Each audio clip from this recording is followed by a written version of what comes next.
Welcome back to the Adaptive Athlete Podcast, the place for hearing stories of adaptive athletes in the CrossFit space and beyond.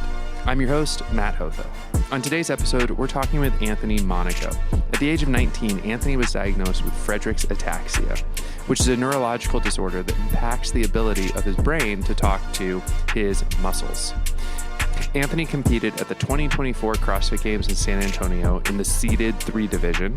We had a great conversation. Check it out. Welcome back to the Adaptive Athlete Podcast. Today, I'm here with Anthony Monaco. Anthony, how are you doing? Good. How are you doing? Awesome. I'm doing great. I am anxiously awaiting the results of the leaderboard being finalized for semifinals. I've been going on their Instagram page to look at the schedule for when it's to be released. Same thing. Yep. It's supposed to be June 3rd. But I think the craziest part is penalties are supposed to be going out this weekend. Oh, wow. Okay. So it's like, refresh, see what happens, that kind of thing. So we're recording this on June 1st. So in 2 days, we'll know kind of what ends up with semis. And you're currently in 12th in your division? Yep. And what division are you in? I am in Division 3, or seeded 3 quad.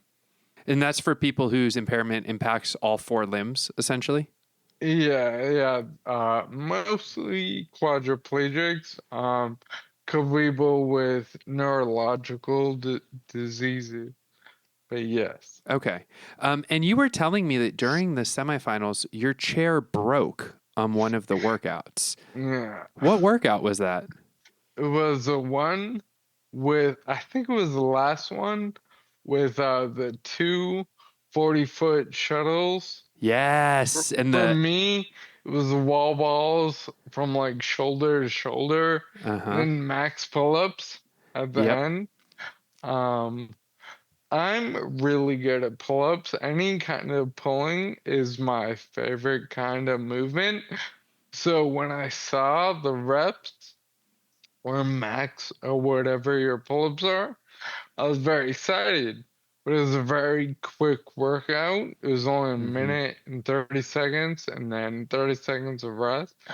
So it was 2 40-foot shuttles, down and back, 20 feet, and then shoulder to shoulder wall balls. Okay. Any overhead movement makes me extra wobbly. Yeah. So especially shoulder wobble. When I'm up here the whole time, basically, I'm extra wobbly, so I kept dropping the ball. And then on top of that, it was, I think, 5 rounds of doing those. It was. The shuttle, wall ball, and then the time remaining, max pull-ups. I kept dropping the ball, so I never even got the pull-ups. And then in like round 3, during the shuttle, my foot plate broke. Oh my gosh. So I had to do the rest of it like holding my feet up so they weren't dangling on. Yeah, so it was very fresh. So since I never got to any of the pull-ups, my reps were 0. I was the only one that got 0 reps for that. Yeah, so I feel like that brought me down a lot. Yeah, that was your worst. I mean, that was your worst place finish in semis. Yeah. But you had a really good showing on the weightlifting piece. Like you said, you're strong. Yeah, I came in. My wrist was acting up that day. But on the one, I think it was 25.3 part A and B, where it was like the max skin presses. Yeah. I came in 6 on that. I wanted to get top 3. Like I said, my wrist was acting up at the games. For the max clean, it came in 2nd in that one. That was pretty cool. Yeah, that was cool. I saw that. I think you cleaned 75 pounds. Yeah, 70, yeah. That's awesome. So Yeah. as we talk about like your foot plate breaking and having to hold your legs up and doing weightlifting movements, tell me a little bit about your impairment, because I think when someone thinks about someone who's in seated 3, they would probably be surprised to hear that you can actually pick your feet up and you have control of them to some degree. So you're not Exactly. paralyzed, but your impairment does something much different. Yeah. So I have Friedreich's ataxia, which is a rare inherited genetic disease that progressively affects the nervous system, um, affecting movements, specifically, coordination, balance, stability, proprioception. So I'm just super wobbly. And because it's progressive, it gets worse over time. So So yeah, I'm super wobbly. so we were talking before we started recording about, as this disease kind of, is it appropriate to call it a disease, by the way? Yeah, Okay. yeah. As this disease kind of came on and was onsetting, you were noticing it earlier in life, but then it was somewhere around like 18, 19, 20, where it was kind of like, okay, something's going on here. Yeah, so I was always athletic when I was younger, but I also was kind of awkward physically. I didn't know why. I figured everyone was like that, and they just kind of overcame. As I played the drums, I wrestled, I played soccer, basketball, um, and then like you said, when I was 18, 19, after I graduated high school, my walking just kept getting worse. I would bump into walls, constantly bump into my friends. I thought it was an equilibrium thing Mm, because I had surgery a couple years prior when I was 16 on my eardrum. So I figured it was an equilibrium thing because of that. So I went to an ENT. They did some tests of my hearing, equilibrium. For the most part, it was fine. So he watched my gait and he realized it wasn't normal. mm-hmm. So he referred me to a neurologist. I told him what was going on. I didn't realize there were symptoms at the time. So I just told him what was happening. The neurologist ran a few blood tests, came back fairly quickly, like within a week, and told me I had Friedreich's ataxia. I was 19 at the time. This was 2009. I had never heard of it. Never heard of it. So I asked him, "Is there anything I can do? Is there any medicine for it?" Going, there's no medicine for it at the time. Um, the only thing I can do would be, keep working out, moving, physical therapy, keep my muscles active. Mm-hmm. Um, because no matter what, you'll be in a wheelchair. So I kind of just went on with my life. I just kind of had a reason to tell people why I walked funny. Mm-hmm. And then, so the doctor said eventually you're going to be in a wheelchair. When did that come to fruition? So I wanted to walk as long as possible. When I was around 24, 23, 20, early 20s, I I started walking interlocking arms like down the aisle, with Mm-hmm. my friends. I would always get kicked out of like denied at the door at like bars or clubs because people would think I was drunk. Yeah, yeah. Yeah, super annoying, by the way, not Yeah, fun. right, right, right. I had to ask my neurologist to make a card saying that, hey, I'm not drunk. I have a disease that makes me like this. Did that So, work? and so yeah, it did work. it got to a point where I was glad I had that. So when I would get denied at bars, I would kind of be, they would be a dick to me, but then I would also be a dick back to them because now I knew what. And then when I would show them this card, they would immediately apologize, like offer to buy me a drink. Yeah, So yeah. did you get a lot of sympathy shots? Um, I would say a lot, but it happened. Yeah. That's an insane story. I mean that you have a card. I mean, I assume you probably would still have it on you. Well, I have it, but I don't need it now because I use a wheelchair. Right. Yeah. Yeah. I remember one time I was still walking, going into a venue for a concert with my cousin. We were 23, 24 at the time. They thought I was drunk, showed them the card. On the back of it, he called the neurologist's office. It's like 8 p.m. I'm trying to go on a Saturday. I'm trying to go to a concert. He calls because nobody picks up in my neurologist's office. He thinks it's fake. And he said, no, he starts giving me crap and says, oh, they didn't pick up. It must be fake. I was like, yeah, of course they didn't pick up. What doctor's office is going to pick up at 8:30 at night on Saturday? And so they ended up letting me in. But even though we were 23, 24, they put X's on our hands. I didn't care. Yeah. But man, my cousin who was with me, he was so mad at them. Oh. I'm like, it's fine, dude. Wow. Wow. What concert was it? Oh, I go to so many concerts. I Okay. can't. I can't remember. You still to this day go to a bunch Oh of yeah. concerts? What do Oh you yeah. Oh yeah. what kind of music? I go to a lot of like EDM based shows. I've been Okay. going to a lot of house shows. My girlfriend's very much into hip hop, so I've been going to a lot of hip hop shows, some jazz hip hop shows. Wow. Yeah.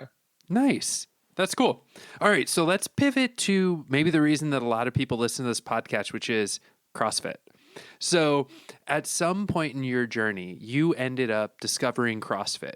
Can you tell me a little bit about kind of how you discovered CrossFit and how that helped you with your Friedreich's ataxia?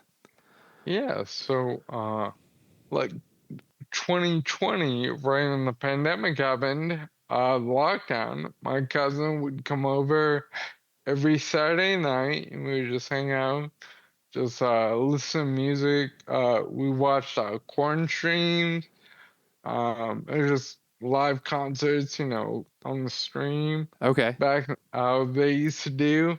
And one day I just said, he's smaller than me, well, a little bit smaller than me. I asked, hey, who do you think would win arm wrestling? He's like, oh, I think I would. I'm like, what? You're smaller than me. He's like, well, I like do stuff. I'm working. I do stuff. And at the time, Austin wasn't really doing anything and playing a lot of video games. Diet wasn't the best, wasn't working out. Mm-hmm. I ended up arm wrestling. He beat me. That bothered me. So I started working at home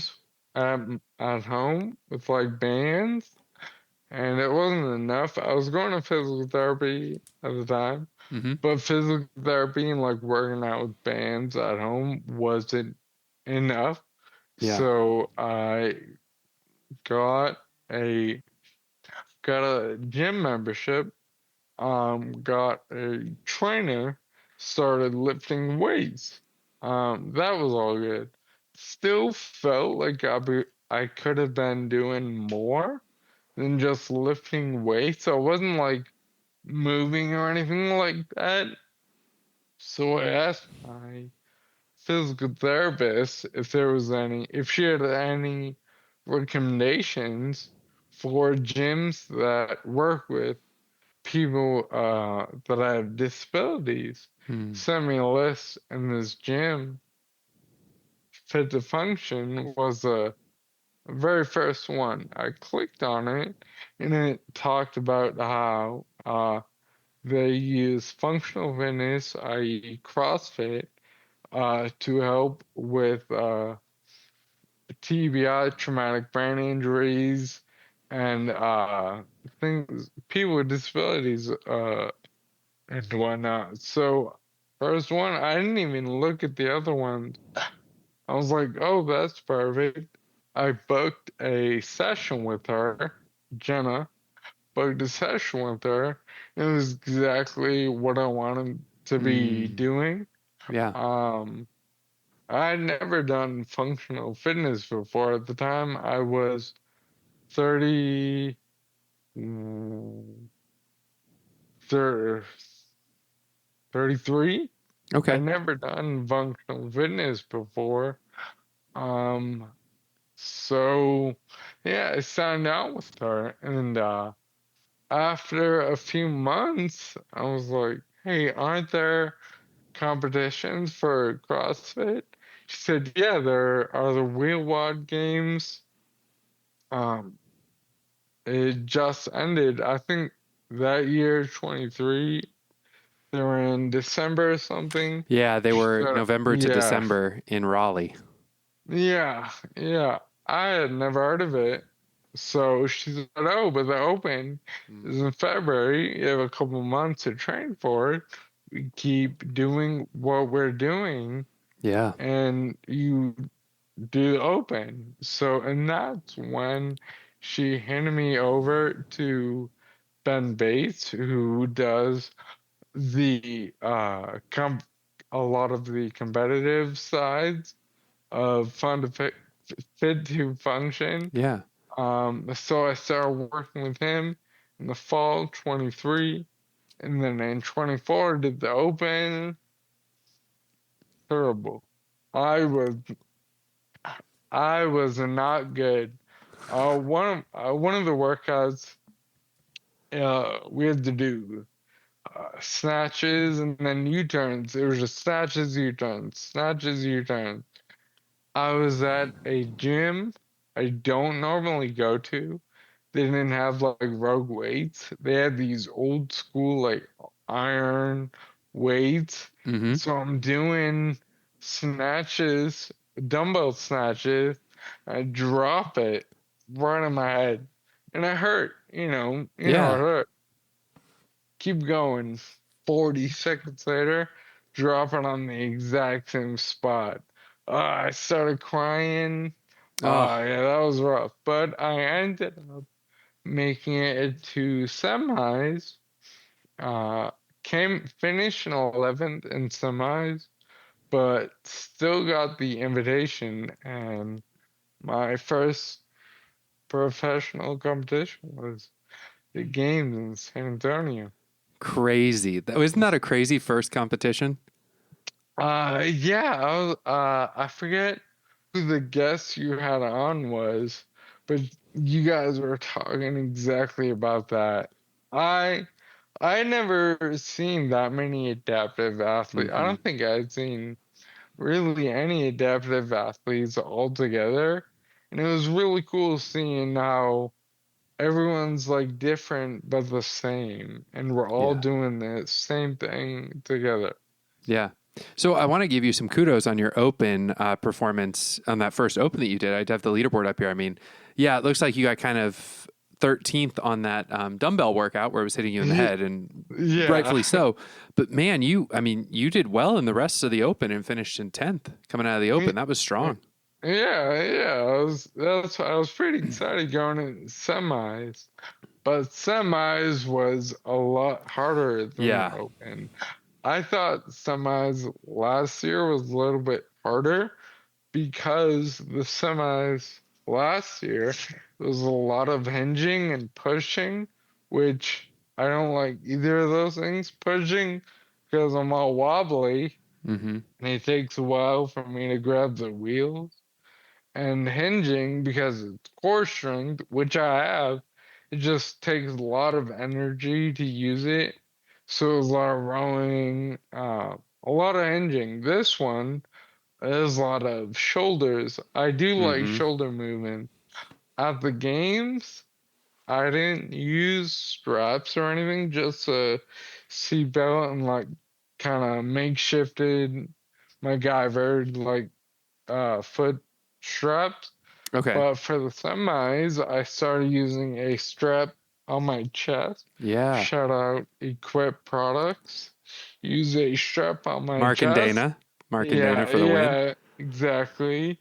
So when I do overhead movements, I don't have to worry about my core strength, Mm. my stability, because in the Open this year was very similar to the semis. The workout was, I forget exactly, but it was barbell snatches, um, multi ropes, and pull up. Okay. I didn't use a chest strap, so when I would lift the bar overhead, I would either like fall over Mm. like this or like fall forward.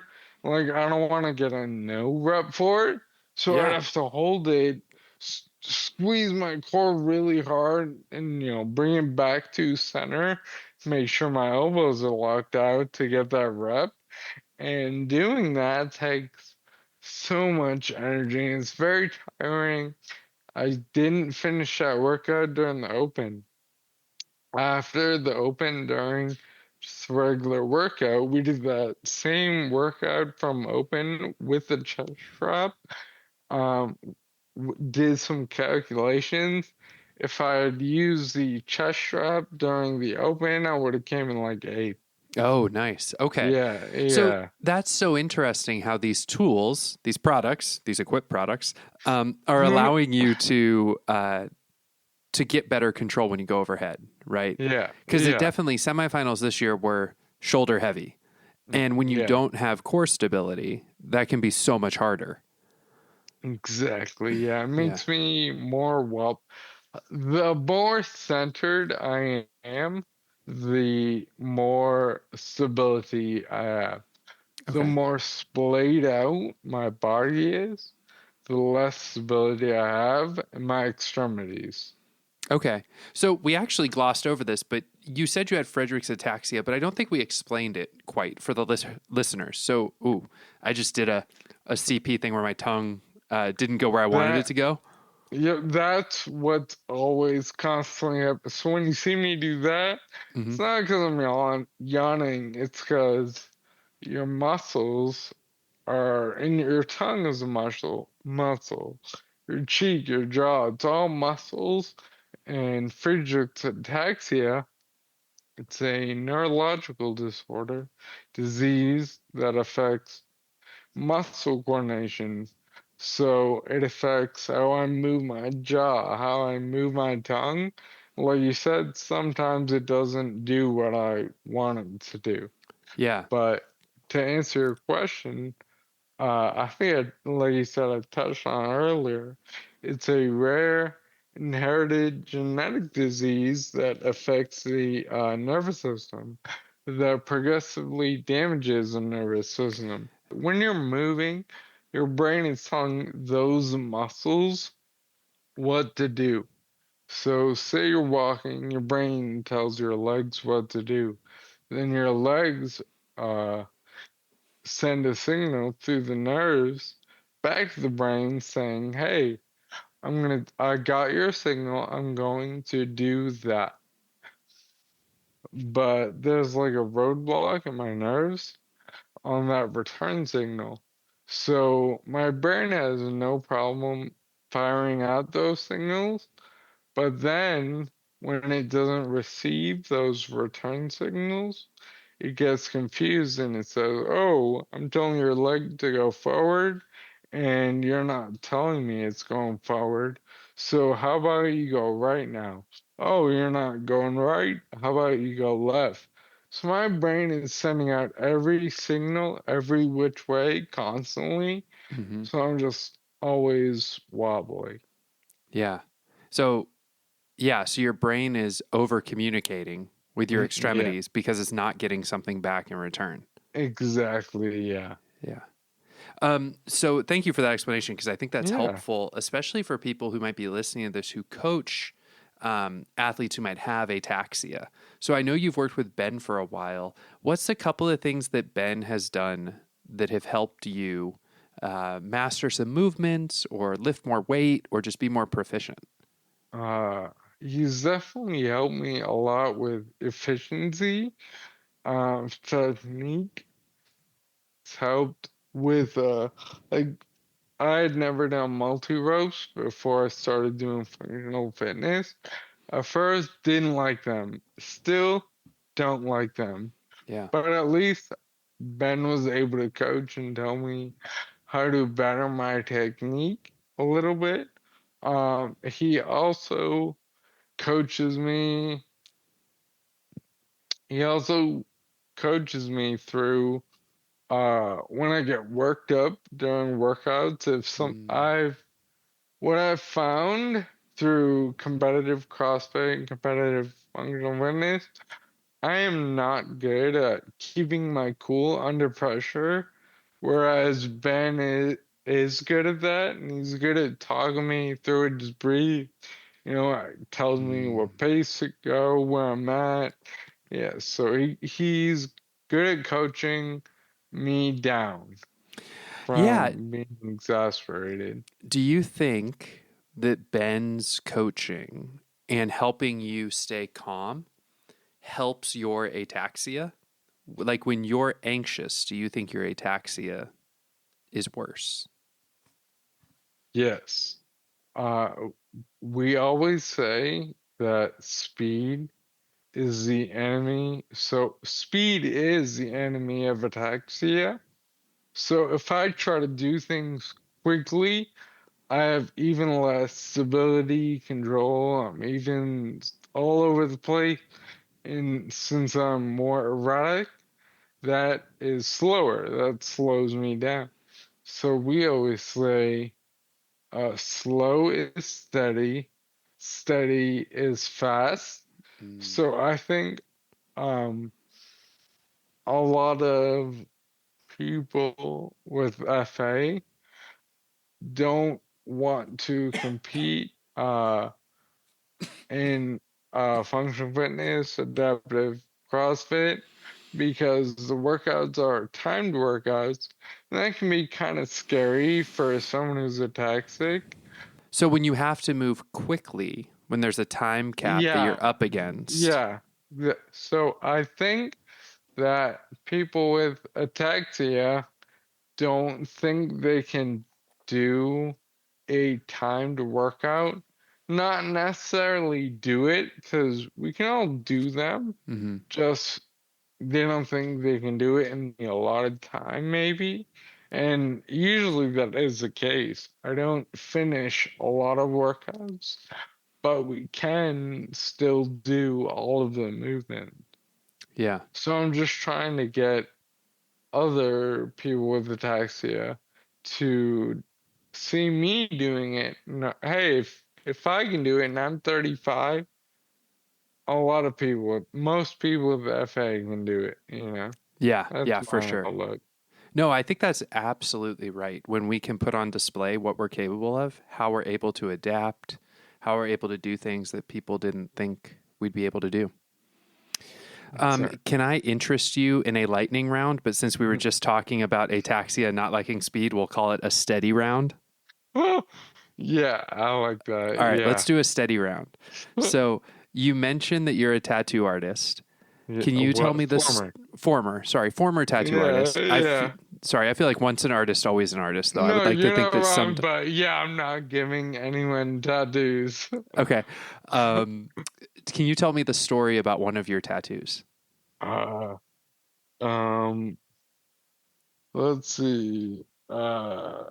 This one right here, it's a like sparrow or a swallow.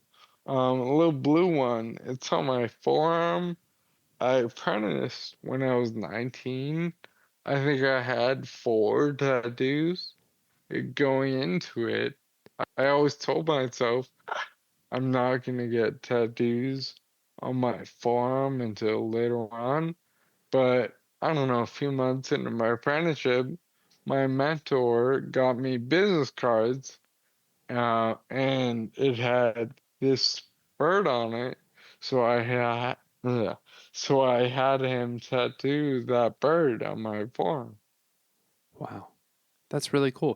And that's my first tattoo on my forearm. Okay. So that started off your forearm kind of artwork. Yeah, my sleeve, really, yeah. Yeah. Wow. So you didn't have any, you had your upper arm a little bit done at that point. A few on my upper arm. I had these words on my wrist. That's about it. Okay.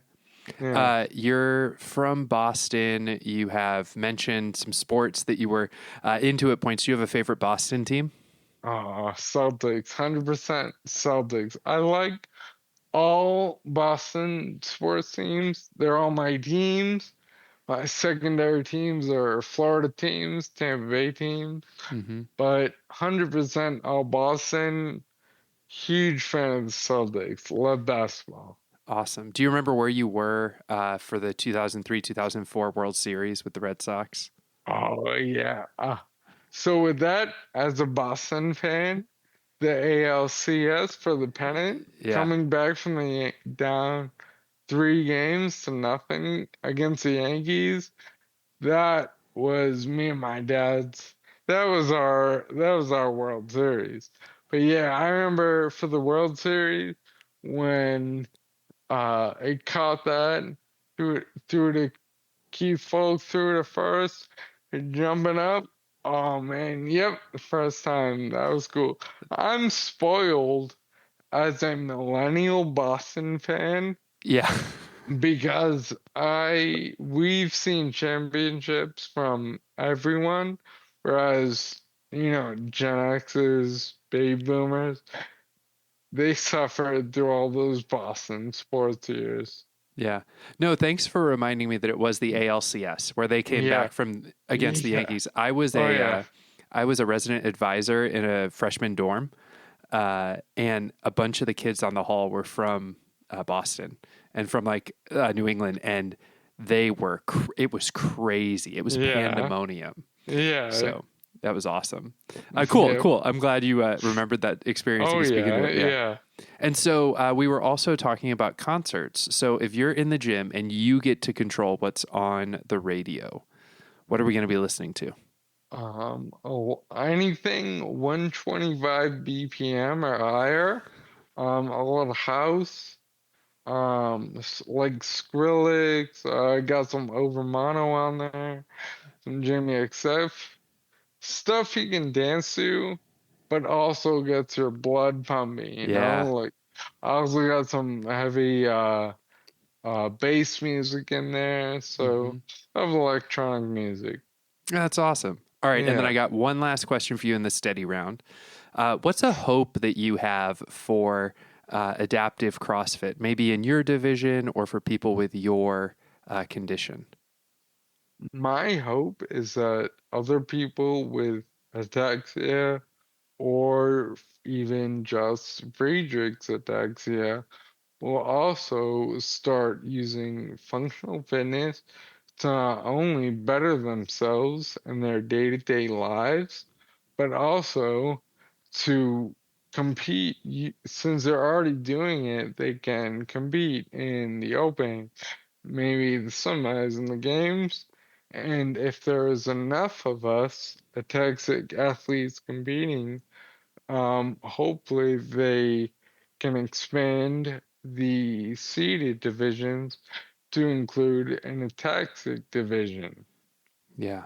With some movement modifications Yeah, and workout types that are for main, ataxic individuals. mainly, mainly, I would just extend the time. Like I would Mm, keep all the movements similar to seed three. I would add a little more weight to lift because weight holds us down and can't shake and be as wobbly if weight's holding us down. So I'd increase weights by a tiny bit and then extend the time. That's what yeah. I would. All right. Well, I've just got one final question for you as we wrap up. So, how can people find you? And is there anybody that you would like to give a shout out to that's helped you in your journey? Uh, how you can find me? I don't post a lot, but I am on Instagram a bit much. So mostly at Yo It's Curly on Instagram, actually on all socials. You can find me there. I usually post on my story. But yeah, you can find me there. What else did you ask? That's I'm okay. sorry. And then, is there anybody you want to give a shout out to? Oh yeah, shout out. So give a shout out to Equip Products. Want to do that again. I want to give a shout out to CAF, the Challenge Athletes Foundation Grant Yeah. Program, and Performax. I just applied through the games. I found out I was using my everyday chair at the games, and I knew there were like sports chairs out there. I knew there were grants out there, but I didn't know them. Everyone at the games would tell me about the Challenge Athletes Foundation, about their grant program. I accepted it or applied, got accepted. They're um, helping me pay for my new XFit Mm, chair by Performax. that's awesome. And I hear those chairs are not cheap. No, no, no, um, no wheelchair is, Hmm. no wheelchair is, but you're gonna get a lot more detail through a private sector rather than insurance. Yeah. Yeah. And I think that I always like to raise that awareness because I think people think about the wheelchairs they might see sitting in the lobby of a church or at a hospital, Yeah, right? And think, oh, yeah, it's just a wheelchair. But the wheelchairs that athletes use, the specialized wheelchairs, they are not cheap. And I think that's important for people to know that funding is needed. Grants are needed and are important for helping yeah, athletes. exactly. Before going to the games, I knew that they were out there. Just didn't know of them, knew what they were. Everyone told me because they saw me using my everyday chair, Hmm. damaging it, whatnot. And there's certain things I can't do. I can't lean back for like presses, things like that. Yep. Well, Curly, thanks so much for being on the podcast, man. It's been so good getting to talk with you. Yeah, thank you for having. Can we do that again? Yeah, of course, of course. You take it, man, whenever you're ready. Let me get a sip of water. Yeah. This is a new thing for me. Mm-hmm. Up until probably like 32, 3, I never had problems like moving my tongue or jaw. Mm-hmm. And it started getting noticeable like when I hit 33, 34. Okay. But I yeah, will also that's encourage you that you've been talking a lot for 70 minutes and doing really well. Thank you. Yeah. Yeah. Okay. So, Curly, it has been great having you on the podcast. Thanks so much for joining us. Yeah, thank you so much for having me, Matt. Thanks so much for joining us for this episode of the podcast. I hope you're enjoying these episodes, these interviews, and getting to know these amazing athletes. If you want to help this podcast reach more people, share this episode on Instagram, like and subscribe to the podcast, and give us a review wherever you listen. Be sure to follow Anthony on Instagram at Yo It's Curly. And while you're at it, follow the rest of his team. That would be Jenna from Fit to Function, Ben from Fit to Function, and follow that Fit to Function group because it's really amazing what they're doing at that gym in Boston. They're working with all kinds of neuro athletes, making a ton of difference. Thanks so much for joining us for this episode of the podcast. I'm Matt Hotho, and I'll catch you next time.